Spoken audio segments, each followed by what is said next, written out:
Welcome to the Deep Dive. Today, we're diving deep into some truly inspiring stories. We're uncovering how everyday people are absolutely winning against what look like impossible odds.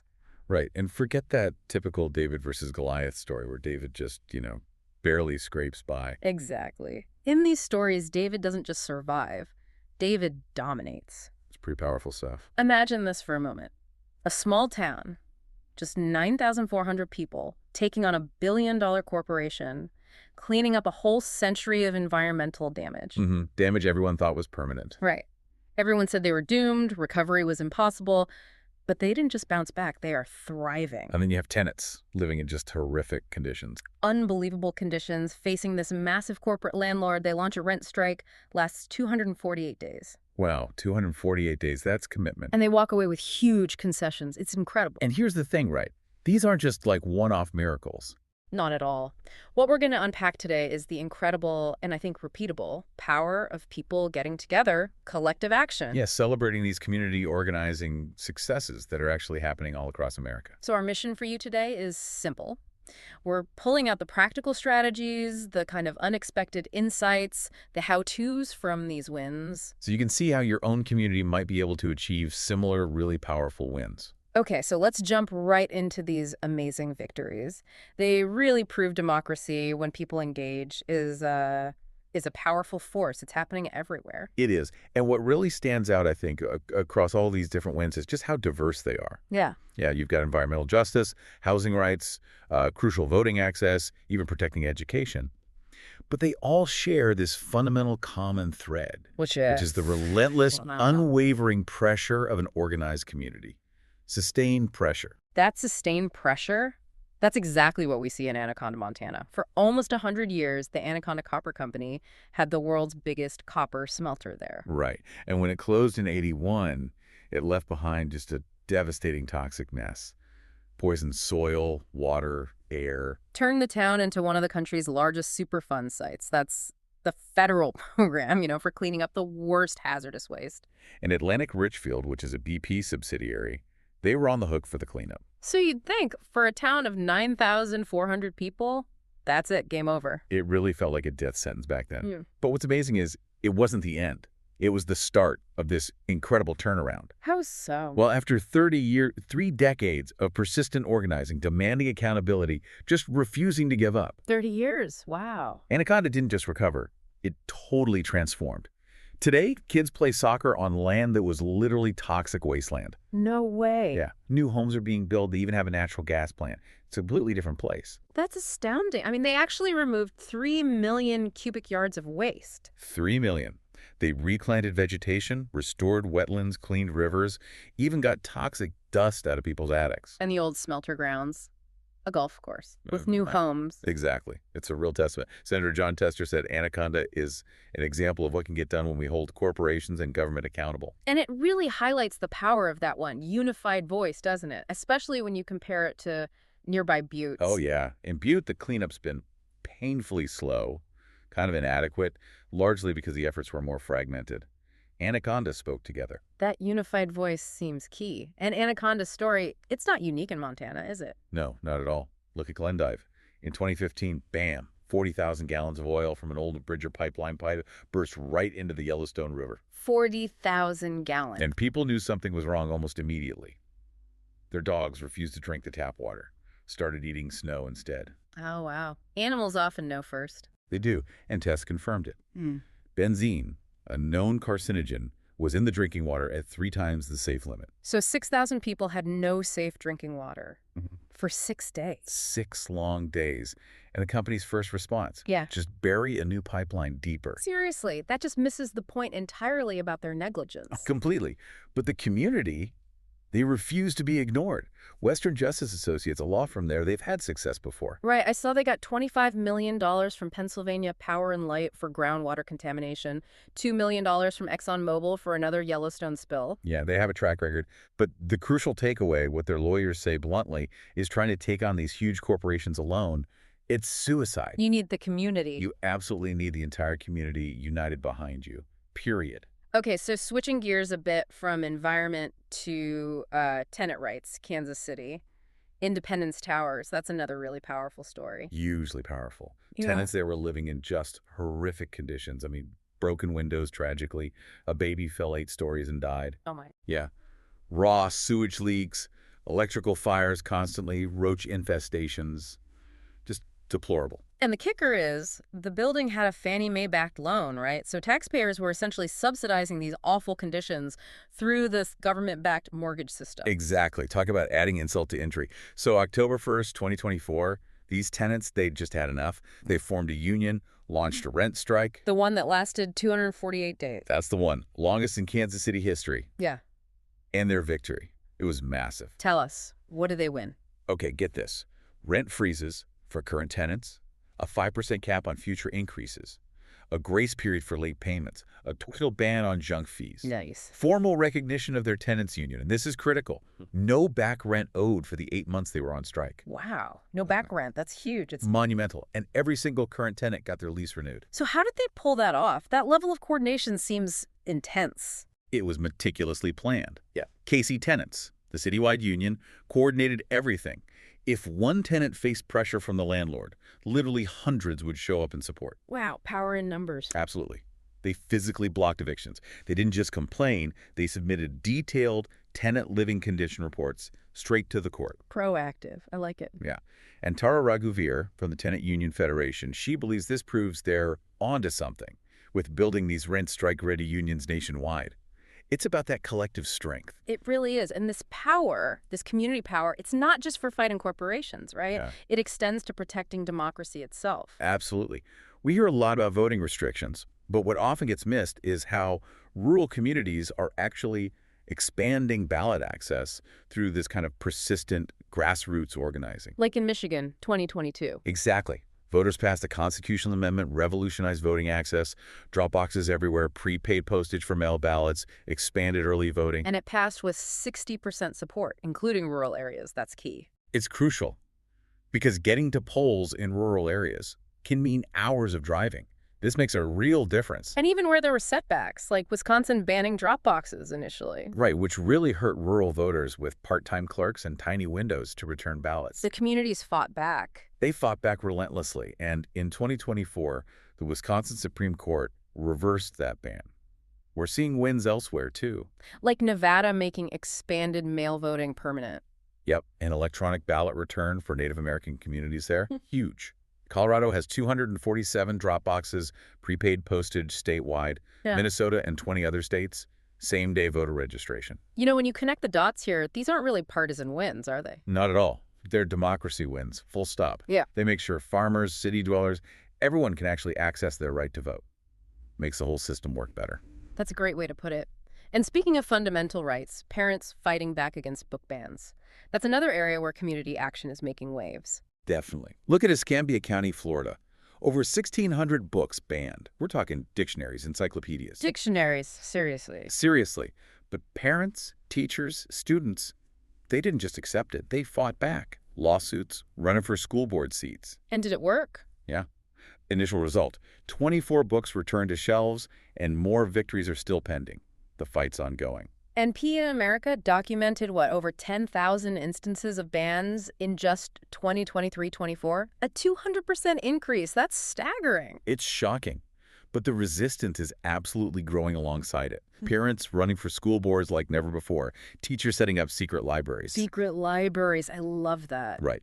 And student protests, the pattern seems clear. Right. Often it's a small vocal minority pushing these bans. But when the broader community gets organized, shows up, votes. They often reverse them. Like that Texas teacher with the secret shelf told NPR, I do believe that book banning is going to go away. There's real hope there. Okay, so we've heard these incredible stories.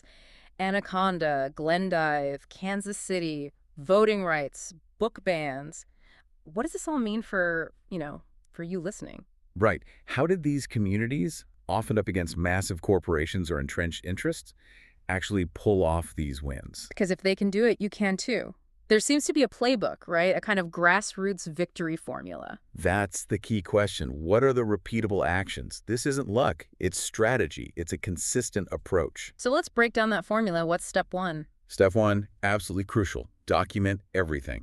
Photos, records, emails, notes, create that paper trail. It's your evidence, your narrative. Makes sense. Can't argue with facts and photos. What's next? 2, build broad coalitions. Reach out across the usual divides. You'll often find surprising allies when people unite around a shared problem. Okay, document, build coalitions. What's 3? 3, stay persistent. This is huge. These fights are rarely quick. They often take years, sometimes decades. Remember Jackie Metcalf in Texas, poisoned by dioxin? Yeah, she said, how many more decades must pass? It really hits home. Exactly. Persistence wears down the opposition. 4, use every tool in the toolbox.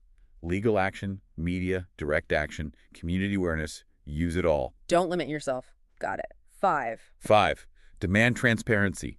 Force decision makers, force corporations out into the open. Make them accountable publicly. Sunlight is the best disinfectant, they say. 6. 6, create alternatives. Don't just be against something. Propose concrete, positive solutions. Show a better way forward. Right, be constructive. Yeah. And finally, 7. 7, celebrate small wins. This is about morale. Momentum matters. Recognizing progress, even small steps, keeps everyone energized for the long haul. That's a fantastic formula. Document, coalition, persist, tools, transparency, alternatives, celebrate. But you also need to understand who you're up against, right? Absolutely. Understanding corporate tactics, or just the tactics of powerful interests, is vital. They have their own playbook, too. Like what? What should communities watch out for? Well, a classic is divide and conquer. They'll try to offer individual settlements to break unity, maybe fund local groups that support them, pit neighbors against each other. Sneak here. What's else? Legal intimidation, filing countersuits, dragging things out in court for years, hoping you'll run out of money or energy. Yeah. Exhaustion tactics. Then there's regulatory capture, lobbying for weak rules, getting their allies appointed to oversight boards, basically writing the rules themselves. So they control the referees. Pretty much. Yeah. And finally, information warfare. Funding bias studies, attacking whistleblowers, claiming that doing the right thing will kill jobs. Spin, basically. So knowing all that, what do these powerful interests actually fear the most? It's not just a lawsuit, not usually. What they really fear is that sustained, organized community pressure we talked about earlier. Why that specifically? Because that leads to bad PR, negative media attention, it might attract congressional scrutiny, and crucially, it gets shareholders asking uncomfortable questions. The money angle. Exactly. When a community simply refuses to back down, refuses to go away, keeps that pressure on, corporations often find it's cheaper and better for their image to just settle. So persistence really pays off. What about getting help from, say, the government, like the feds? Federal involvement can definitely help.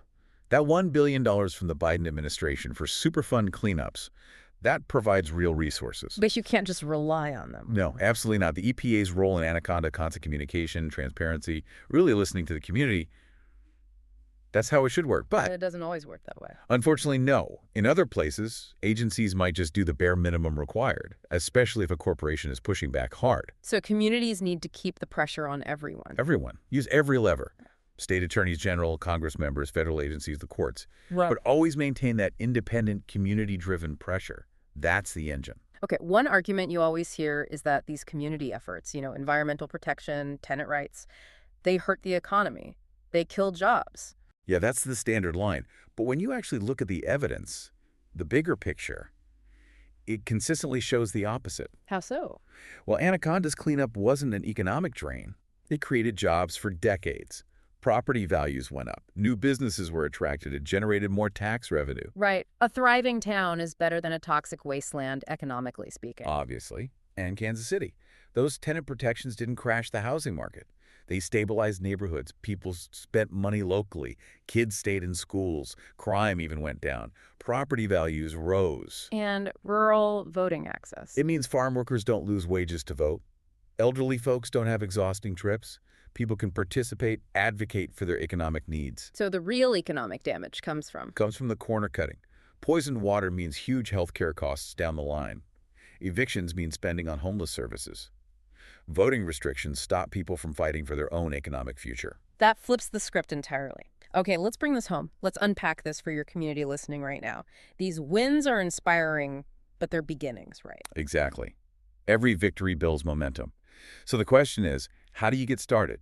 How do you begin your own David versus Goliath story? What's the absolute first step? First, you got to identify the problem. What's really hurting your community? What's the breaking point? Was it poison like Anaconda, a tragedy like the baby in KC, losing ballot access like in Wisconsin, books being banned? What's your issue? Okay, identify the core problem, then what? Then, research. Who's responsible? What rules or laws apply? Dig in. Next, find allies. Who else cares about this? Who might have some power or influence to help? Don't go it alone. Never. Then Yeah. start small. Don't try to boil the ocean. Hold one meeting. Start a petition. Write some letters. Get the ball rolling. And always, always. Document. Keep records of absolutely everything. As things grow, escalate strategically. Think about media, legal options, maybe direct action. And crew. Stay united. They will try to divide you. Expect it. Don't let it happen. And finally, remember, step 3 from the formula. Persist. It's a marathon, not a sprint. Exactly. You got to stick it out. Now, if people are feeling overwhelmed or just need some guidance, are there resources available? Yes, definitely. The American Human Rights Initiative Foundation, AHRI, they believe democracy works best when communities actually have the tools they need. What kind of tools do they offer? They provide training in organizing skills, legal resources to help you understand your rights, and they connect communities facing similar fights so they can learn from each other. So they help people fight more effectively. That's the goal. They really emphasize that things like corporate power, government indifference, fighting for human dignity, these aren't partisan issues. They affect everyone. That's a crucial point. You know, what's so fascinating and honestly just really inspiring about all this is how often communities actually win. Even when it looks impossible. Yeah, your community, your neighborhood, you have so much more power than you probably think. One single voice, yeah, maybe it gets ignored. But 100 voices, they get noticed. And 1,000 voices acting together, that can change laws. That can move mountains. It really raises that final important point. Yeah. Despite everything powerful interests might want you to believe, democracy is not a spectator sport. You have to participate. You have to participate. And when communities do that together, when they refuse to accept what's unacceptable, when they draw a line and hold it, they win. Anaconda proved it. Kansas City proved it. Rural voters proved it. Parents fighting for their kids' education proved it. So now it really is your turn. The corporation's counting on you to stay silent. They have names, they have addresses. The politicians ignoring your needs, they have offices, phone numbers. The system's failing your community, they have pressure points. And you don't need millions of dollars. You don't need fancy connections. What you need are your neighbors. You need persistence. And you need that core belief that everyday people, everyday Americans, still have the power to shape their own futures. So for more resources on community organizing, if you want to connect with others facing similar fights or just learn how you can support this vital work, you should visit AmericanHumanRightsInitiativeFoundation.org. That's AmericanHumanRightsInitiativeFoundation.org. Or you can email them at info@AmericanHumanRightsInitiativeFoundation.org. Your donation really does help them keep fighting for human rights and empowering communities just like yours all across the country.